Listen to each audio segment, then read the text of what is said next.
तो आप सभी को गॉस की प्रमेय के बारे में तो अब पता ही होगा, और अगर नहीं पता तो जान लीजिए कि गॉस ने ये कहा था कि किसी भी बंद पृष्ठ से गुजरने वाला जो कुल वैद्युत फ्लक्स है वो उस बंद पृष्ठ के अंदर जो भी कुल या नेट आवेश है उसका 1/ε0 टाइम्स होता है। अब गॉस की ये जो प्रमेय है इसका हम प्रयोग अलग अलग आवेशित निकायों के लिए वैद्युत क्षेत्र की तीव्रता का मान पता करने के लिए कर सकते हैं। और सबसे पहले मैं आपको जिसके लिए निकाल कर दिखाने वाला हूँ वो है अनंत लंबाई के एक पतले सीधे और आवेशित तार के कारण उसके आसपास का जो क्षेत्र है उसमें वैद्युत क्षेत्र की तीव्रता का जो सूत्र है वो हम गॉस की प्रमेय का प्रयोग करके निकालने वाले हैं। अब मान लीजिए कि मेरे पास कोई एक L लंबाई का तार है और उसको मैंने Q आवेश दे दिया, तो ये जो आवेश है वो उस पर समान रूप से वितरित हो जाएगा। और जब भी कभी आवेश किसी एक L लंबाई पर समान रूप से वितरित होता है तो हमें उसके लिए परिभाषित करना होता है रेखीय आवेश घनत्व। क्या होता है वो?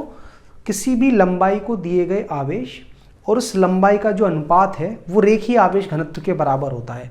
यहाँ से हमें ये पता लग जाएगा कि अगर किसी भी तार का जो रेखीय आवेश घनत्व है वो लैम्डा है तो उस पर आवेश कितना है? Lambda into L. अब मान लीजिए कि इस आवेशित तार के पास में एक बिंदु है P जिसकी इस आवेशित तार से दूरी है R, और यहाँ हमें क्या पता करना है? वैद्युत क्षेत्र की तीव्रता का मान। अब इसके लिए हम प्रयोग करने वाले हैं गॉस की प्रमेय का। अब गॉस की प्रमेय लगती कब थी? गॉस की प्रमेय लगती थी एक बंद पृष्ठ के लिए। तो सबसे पहले मुझे एक बंद पृष्ठ बनाना पड़ेगा जो इस आवेशित तार को अपने अंदर पूर्ण रूप से या आंशिक रूप से बंद कर ले। अब गॉसियन पृष्ठ को बनाने के कुछ रूल हैं। तो गॉसियन पृष्ठ बनाते हुए एक ऐसा पृष्ठ बनाएं जो उस बिंदु को छूता हुआ जाए जहां आपको वैद्युत क्षेत्र की तीव्रता निकालनी है। Point number 1। दूसरा पॉइंट क्या है कि वो जो आप गॉसियन पृष्ठ बनाएं उसके हर बिंदु पर वैद्युत क्षेत्र की तीव्रता का मान या तो कांस्टेंट हो या फिर अगर बदले भी तो कम से कम बार बदले। तीसरी बात आपको ये ध्यान रखनी है कि वो जो गॉसियन पृष्ठ है उसके किसी भी भाग का जो क्षेत्रफल सदिश है वो वैद्युत क्षेत्र की तीव्रता के साथ या तो 0 अंश का कोण बनाए या 180 अंश का कोण बनाए या फिर 90 अंश का कोण बनाए ताकि वैद्युत फ्लक्स का मान बहुत आसानी से निकल आए। और चौथी और सबसे इंपॉर्टेंट बात ये कि वो जो गॉसियन पृष्ठ आप बनाएं उसका पृष्ठ क्षेत्रफल और उसका आयतन आपको पता होना चाहिए।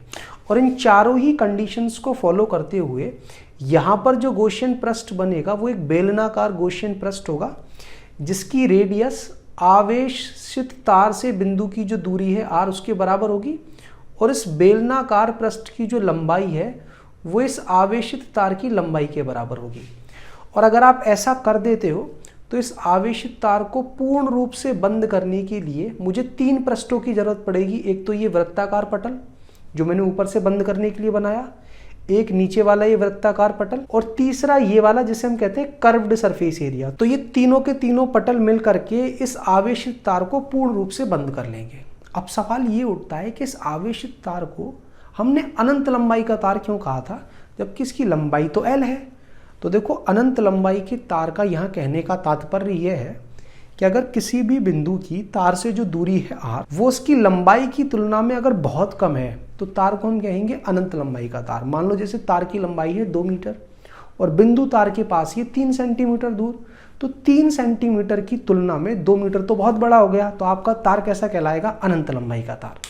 और जैसे ही आप गॉसियन पृष्ठ बना दें फिर आपको क्या करना है? सबसे पहले इस पूरे के पूरे गॉसियन पृष्ठ से वैद्युत फ्लक्स निकालना है E.A का प्रयोग करके। यहाँ पर ये जो चिन्ह है वो आपको ये बता रहा है कि आपको पूरे के पूरे बंद पृष्ठ से वैद्युत फ्लक्स निकालना है। देखिए, आपको ये बात तो पता होगी कि एक धनावेश के कारण वैद्युत बल रेखाएं आवेश से बाहर निकलती हैं और कैसे होंगी? वो तार के बिल्कुल लंबवत। और मैं मान लेता हूं कि इस आवेशित तार की वजह से ये जो कर्व्ड सरफेस एरिया है जिस पर ये बिंदु P पड़ रहा है वहां वैद्युत क्षेत्र की तीव्रता का मान है E। और ये जो 3 पृष्ठ हैं जिनमें से पहले पृष्ठ का क्षेत्रफल सदिश कहाँ आएगा? ऊपर की तरफ। कैसे? वृत्तीय पटल के लंबवत। और इस दूसरे वृत्तीय पटल का कहाँ आएगा? नीचे की तरफ, फिर से वृत्तीय पटल के लंबवत। और इस कर्व्ड सरफेस एरिया का कैसा आएगा?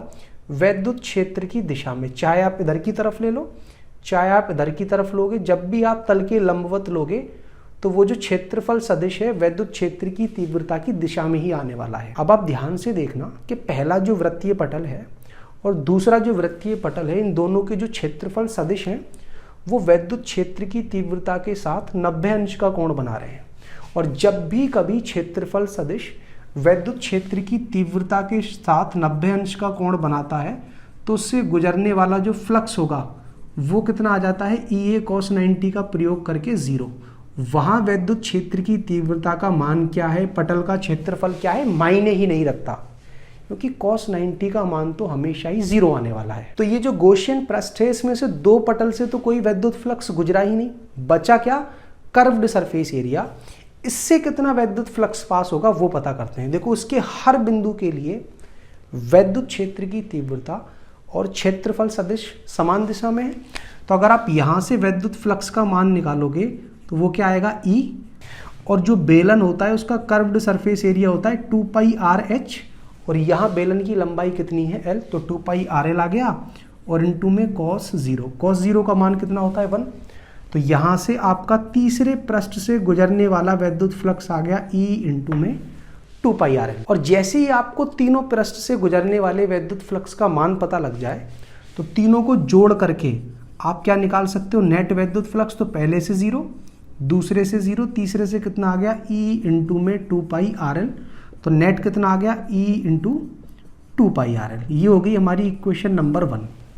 अब देखो अगर आपको गॉसियन पृष्ठ के अंदर उपस्थित वैद्युत आवेश के बारे में पता है तब भी आप वैद्युत फ्लक्स का मान बिना E.dA का प्रयोग किए भी निकाल सकते हो। कैसे, उस गॉसियन पृष्ठ के अंदर जो आवेश है वो आपको पता हो, बस उसको डिवाइड कर दो एप्सिलॉन नॉट से, तब भी आपका फ्लक्स निकल आएगा।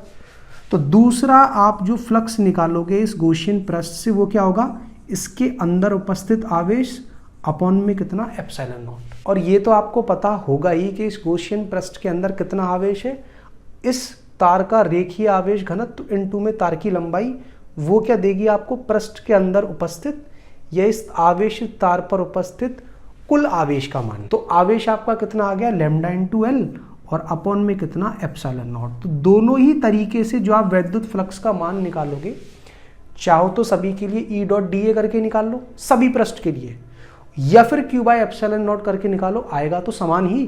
तो यहाँ जैसे आप इन दोनों की कंपैरिजन करोगे तो E इंटू में 2 पाई RL किसके इक्वल आ जाएगा, लैम्डा L बटे एप्सिलॉन नॉट। आप देखोगे L से L कट जाएगा, और फिर अगर आपको E की वैल्यू निकालनी है तो 2 पाई R को कहाँ ले जाओ, उसके अपॉन में, तो वहाँ से E की वैल्यू क्या निकल कर आएगी, लैम्डा अपॉन में 2 पाई एप्सिलॉन नॉट R। अब क्योंकि पूरी की पूरी इलेक्ट्रोस्टैटिक्स में हम जिस नियतांक की बात कर रहे होते हैं वो होता है 1/4 पाई एप्सिलॉन नॉट। तो मैं क्या करता हूँ, इसको 2 से तो डिवाइड कर देता हूँ ताकि ये 1/4 पाई एप्सिलॉन नॉट बन जाए, जिसका मान होता है 9 गुणा 10 की घात 9, और 2 से ही कर देता हूँ मल्टीप्लाई, तो क्या बन जाएगा, 2 लैम्डा बाय R। तो अब आप ये याद रख सकते हो कि अनंत लंबाई के तार से अगर R दूरी पर कोई एक बिंदु उपस्थित है तो वहां वैद्युत क्षेत्र की तीव्रता का मान कितना होगा, 1/4 पाई एप्सिलॉन नॉट। ये तो कांस्टेंट हो गया, 2 आपका कांस्टेंट है, और लैम्डा क्या है, उस तार का रेखीय आवेश घनत्व जो किसके इक्वल होता है, Q बाय L के, और अपॉन में क्या, आवेश से बिंदु की दूरी। तो आपको इस लैम्डा का मान तो डालना है कूलाम प्रति मीटर में और दूरी को डालना है मीटर में, तो आपकी वैद्युत क्षेत्र की तीव्रता निकल कर आएगी न्यूटन प्रति कूलाम में। साथ के साथ आप ये देख सकते हो कि मान लीजिए आपने किसी एक तार को आवेश दे दिया तो वो आवेश फिक्स हो गया, तार की लंबाई फिक्स है, तो ये वैद्युत क्षेत्र की तीव्रता किसके साथ बदल रही है, बिंदु की दूरी के साथ।